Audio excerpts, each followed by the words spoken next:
Welcome back to Cherry Bekaert's Private Client Services podcast channel. I'm Marcy Spivey, the leader of our Private Client Services group, and I'm very excited to welcome our speakers today to kick off our three-part podcast series for closely held businesses. On this episode, we are going to explore various exit strategies, why they matter, and when you should start planning. Whether you're planning to sell, pass your business to family members, or just plan for the sudden loss of key employees, having a well-thought-out exit strategy is essential. I have Dave, Drew, and Jessica here with me today. Will you please start by briefly introducing yourselves? Dave, please start us off. I'm Dave Nissen, partner at Cherry Bekaert. Been a partner for about over 40 years, working with closely held businesses. And I think this is a really important topic. And I've got two really very qualified professionals with me today, Jessica Fairchild and Drew Hinnant. And really would like them to introduce themselves now. Hi, Dave. Thanks for having me on. Really appreciate it. I'm Jessica Fairchild. I'm a co-founder and partner at the law firm Croke Fairchild Duarte Beres. We are headquartered in Chicago, although we've got attorneys kind of spread out throughout the country. And my role at the firm includes co-heading our corporate group. And that focuses on M&A, corporate work, and I have for the past 25 years worked on hundreds of mergers and acquisition transactions, both on the buy side and the sell side. All right. Jessica, Dave, great to be with y'all today. My name is Drew Hinnant. I'm a director in our transaction advisory group at Cherry Bekaert. My focus is typically on quality of earnings and helping buyers and sellers through the sell or buy side for financial due diligence. Ultimately, we provide advice to the buyers or sellers to help them through the exit to get them the best possible outcome. So thanks for having us here today, Marcy. I'm really excited to discuss this important topic with you and the listeners today. Well, let's really start with the basics. What exactly is an exit strategy? And why is it particularly important for a closely held business? Jessica, do you want to maybe tackle that one first? Yes, sure. Thanks for asking me. I think traditionally when people think of exit strategies, they think of a sale of a business. That's kind of the world I live in, and that's what people think of. More broadly, as I think about it in my practice, because we see a variety of situations, I think of it as a transition. It's a transition from the current ownership of the business to new ownership with the goal of unlocking value for the existing ownership and also finding a way for the business to continue on to grow, prosper when it's left its old ownership. So it has the goals of creating a wealth generation situation, as well as seeing the business kind of through to the next phases so that it continue its growth. Most typically, it's a sale of some or all of a business. That's where we get involved. But we do see situations where you're talking about transitioning businesses among family members, among a single founder to a new group of owners, and it can take a lot of variety of sort of situations. I think why is it important, and I'd love to hear Drew's thoughts too. It's important if you've got a founder who's spent their life growing and fostering a business. They want to figure out how to unlock the value of all that they may have built that's sort of been locked up in a business. And they also want to make sure that their baby, if they spent a lot of time on it, finds, continued life beyond them. We all know that founders, they don't necessarily want to be the leader of a business, the only leader of a business forever. And so it's very important to kind of figure out, if you have founded a business that's been successful with by yourself or with others, what is the long-term plan for the business? What is the long-term plan for the individuals? And going through a process of sitting down, evaluating exit opportunities, and looking at the possibility of a sale or some other transition is a very common approach for these closely held businesses as the life cycle of the business continues on. Jessica, I completely agree. I think for an exit, you need to think about what's the reason for the exit too? Is it a retirement? Is it to reduce concentration risk in that specific asset, which would be, in this case, the company? Is it to start the new venture? So it's ultimately trying to figure out what your needs are and what your goals are of that company. So the exit strategy should be focused on the goals post the transaction, whether that be your lifestyle change for your family or how to take the company to the next step. But I completely agree. There's not one box that fits all. It really makes a lot of sense. And Jessica and Drew, sometimes the next generation or the children aren't the best successors to the business. So that kind of poses some challenges also. So what are some of the other types of exit strategies that business owners should be considering? Drew, do you want to maybe summarize those? Yeah, Dave, there's a few options. I'm going to talk about 4 and then throw in one that's not an exit, but a way to get liquidity. So one of the options is going public, IPOing. The one thing about going through an IPO process, I will say this, is doing an IPO takes a very long time. It takes a lot of capital. Additionally, once you've IPO'd, there is additional regulatory requirements which will lead to additional cost. And some owners don't necessarily want that. Your business is going to have a lot more public information out there. Your audit's going to be public. You're going to do quarterly reviews.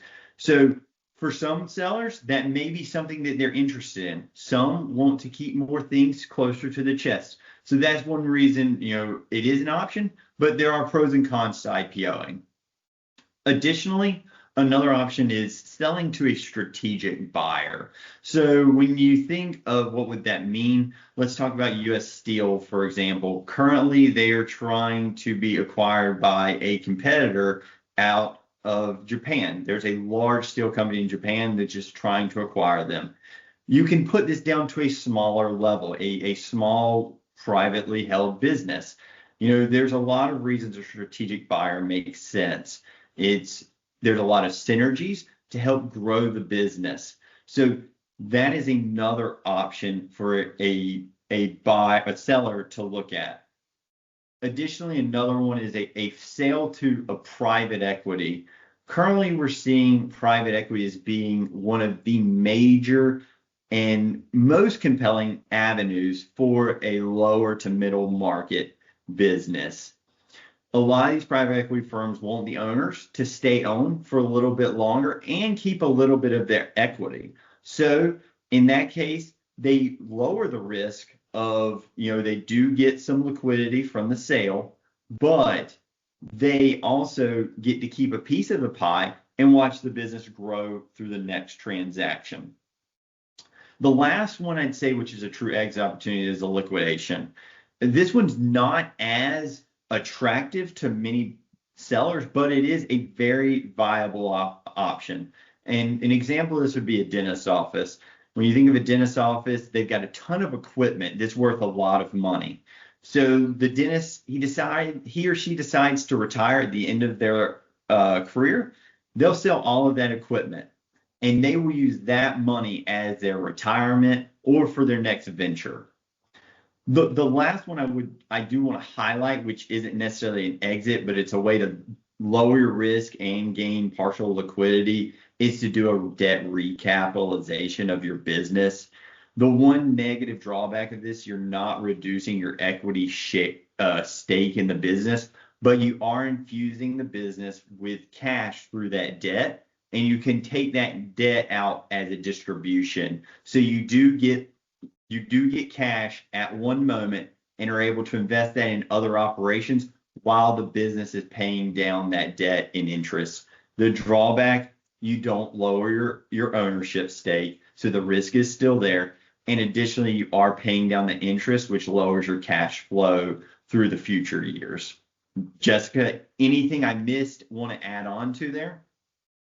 Drew, I think that's a great list. The one thing I would add, because we tend to work with a number of family-owned businesses as well, And in the family context, often there's a transition to the next generation, right, where the founder had led the business to a certain stage, but it's clear that it's time for family to step in or other family members. And often we'll see and work with clients on a transition plan that allows the next generation of the family to move into the ownership, the former leader of the business to be succeeded by someone. So that can often unlock value for the founder, and obviously that wealth would maybe stay in the family, but really allows the next generation to step in as well. So we'll see that in addition to the very important exit options that you already outlined.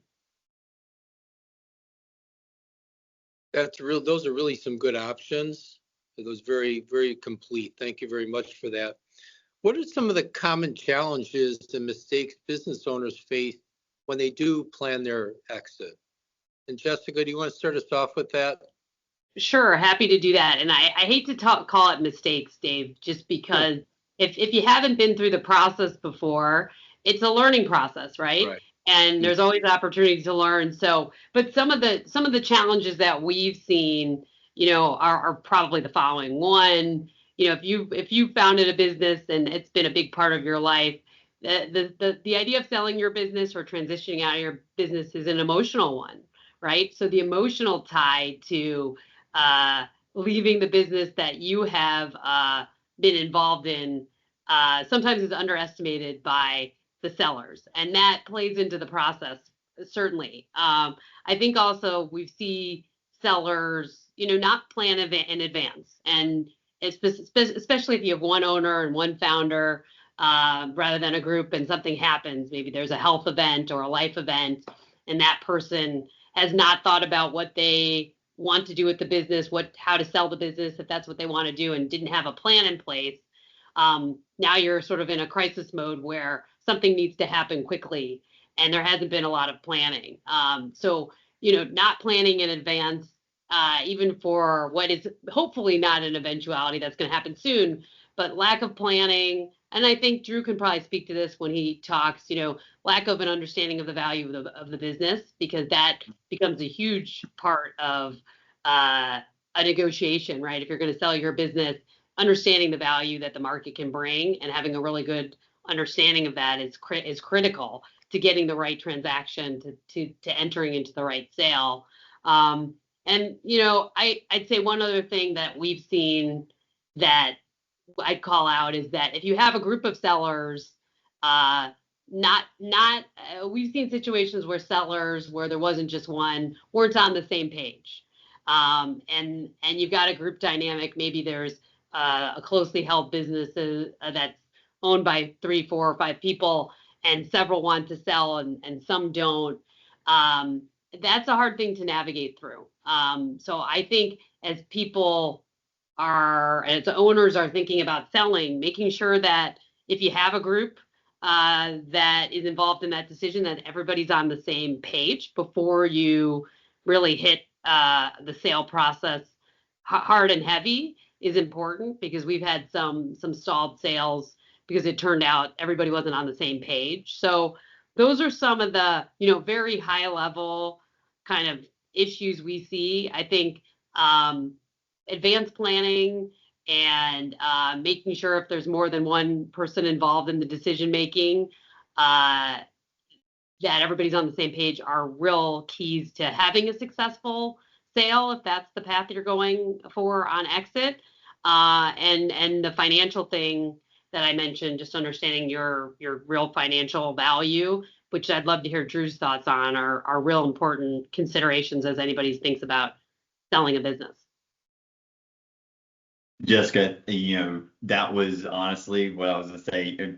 You're correct. Not call it mistake, but, not knowing the process is an owner we see many times going and looking for what I would say is a specific value of their business. And unfortunately, because they are the expert in their business, but they're not necessarily as sophisticated yet in the M&A space. So a lot of times they don't necessarily understand where the values are coming from at that stage. and they hear their friend or buddy at the country club say they sold their business for 10x, and all of a sudden they're like, well, I make $10. I made it 10x. I'm going to make $100 on this transaction. That's not always the case. Your buddy's business could be a tech business and you're manufacturing, or it could be a completely different margin profile. All these things change to say your business, maybe while your friend's is a 10, yours could be a 12, or it could be an 8. And what I would say is talking to your trusted advisors to get that understanding prior to going into that transaction is really, just like you said, that's the planning aspect, so that you can have in your mind a realistic expectation, so you can talk to all your, your wealth manager, your accountant, your lawyers, and your bankers, so that they can help to guide you to the best possible outcome that fits what you do need. That you guys are both hitting on something about, I've heard you both say about the value of what is your business really worth. And you're kind of stealing the thunder a little bit, because we have a future podcast that's going to talk about that. So we're not going to focus too much about that right now, but that is so valuable to know, what is my company worth? And once you do know what the company's worth, now you could drive a lot of decisions based on how to increase that. So, but again, that's a future podcast. So it seems like timing is really critical when you really look at exit planning. When should business owners start beginning to think about the exit strategy? Like, when is the best time to do that? And Drew, do you want to start us off with that answer? Yeah, I'll help. Jessica talked about planning being one of the paramount items really during the process, is planning. Really, for an exit strategy, I will say when you're starting a business, you should already be thinking about exit strategy at that stage, because you don't want to start a business that you don't really have an option at the day you want to retire, or you want to get out of that to do a new venture. But outside of the initial planning to start that business, really, once you've started to grow the business and the business is operating normally, it really is probably 24 to 36 months in advance of when you want to actually sell. And the reason for that is that allows you to be able to talk to your trusted advisors that can really help you to understand what the business is worth and how to create that value. It's all about your goal at the end. So you really need to take the time to understand what is that business's value. Yeah, Drew, that's a great answer. And I think we're in a situation and an environment now where many businesses, are getting even reach outs from private equity, from potential buyers, and they come in unexpectedly. And I think kind of, if your business is mature enough, always having a view towards, what is our ownership's view to a sale? Is an M&A transaction something we're open to? If it is, then at least having a sense of the value and being able to respond quickly to potential acquirers' interest in the business, which kind of leads you back to, well, you're sort of always kind of planning, right? You're always sort of planning as, where's the business going? Are we open to a sale process? Are we not open to a sale process? I did mention earlier that I think some folks do underestimate the complexity of selling and what's involved in the process. So the earlier, if that's going to be the plan, the earlier the team can get working on the various elements of being ready, including the financial planning, but also the legal planning is important. And just knowing that, you may be in a situation where you do get an unsolicited offer. That does happen, particularly with private equity buyers out there hunting for great quality businesses all the time. It's always good to be ready as to how you're going to respond and have a game plan when that happens. Really, really great advice, everyone. And before we wrap up, do you have any other final thoughts or tips for our listeners about when they want to start when they start thinking about an exit strategy? Yeah, I have a couple quick thoughts, and I'm sure Drew will have some great ones too. One, getting advisors around you who have been through the process is always great. There's an emotional link to selling your business often, and kind of finding that group that's less emotionally involved but has been there, done that, who can indicate to you and help you as a seller understand what is typical in the process, what to expect. I think it can be really invaluable as you head down the potential path of a sale. I also think, we find that so many business owners have grown great networks over the years of other similar business owners or other founders who have sold, which Drew was mentioning an example of. But reaching out to your network and understanding if they've been through an actual sale, if you have contacts of friends, colleagues, others just in your network who have sold their businesses, understanding what that looks like, what that process was like for them. They can also be there for that emotional support as well. But really know what the process looks like as much as you can. Educate yourself, and both advisors and others in your network, I think, can be very good resources to do that before you actually even, flip the switch to move ahead with a sale. Jessica, you took the answer right from me. I'll say, it is talking to those advisors that's paramount. Your wealth manager knows more about what your needs are than probably you yourself do. They probably can tell you how much you truly need from an exit. And all of a sudden, I guarantee you that number is lower than what you believe it is, which all of a sudden makes the transaction that much easier to go through. Talking to your banker, getting to talk to them to understand, is that value in the business? Is it really the value that you need to retire or do your next venture? If it's not, then it's going back and talking to your wealth advisor on how can we shrink that gap? It's talking to your lawyers. They're going to be the ones who help negotiate with the other side and really help to structure and maximize your value and minimize your risk, minimize your tax burden. All of these, plus talking to an accountant like a Cherry Bekaert, really are going to help provide honest feedback of what the business actually makes, what it's worth, and how to get to your end goal. So I think it's really just being prepared for an exit and not jump in on the first offer that comes your way, because I promise you that a lot of times the first offer is not necessarily the most advantageous for you. No, that's really good information and some great tips. Let me and this is going to sound self-serving, and it's not tended to be, but as I've been in this business for over 40 years, it is so important to have your professional team to be experienced in the M&A and the selling process.